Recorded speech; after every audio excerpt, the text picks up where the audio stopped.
In Chapter 3, we learned how to multiply. When you multiply, you put equal groups together to find a total.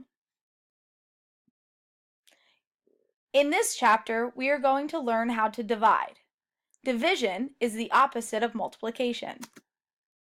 When you divide, you know a total number of objects. Your job is to separate those objects into equal groups. Let's try a division problem together. Hector has 12 rocks from Onondaga Cave State Park. He puts an equal number of his rocks in each of 3 boxes. How many rocks are in each box?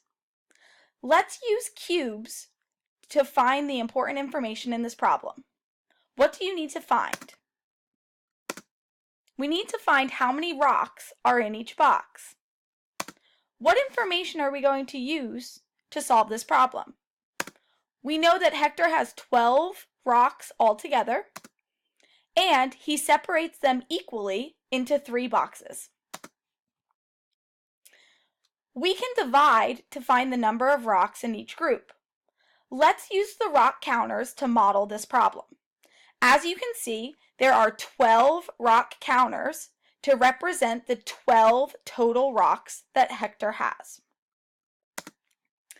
Because Hector has 3 boxes, we are going to use these 3 squares to represent each of the boxes that Hector has.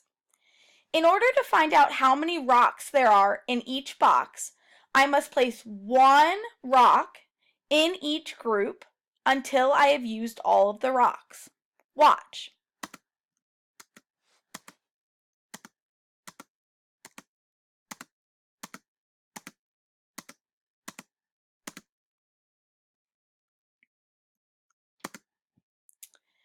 There are 4 rock counters in each group, so there are 4 rocks in each of Hector's boxes.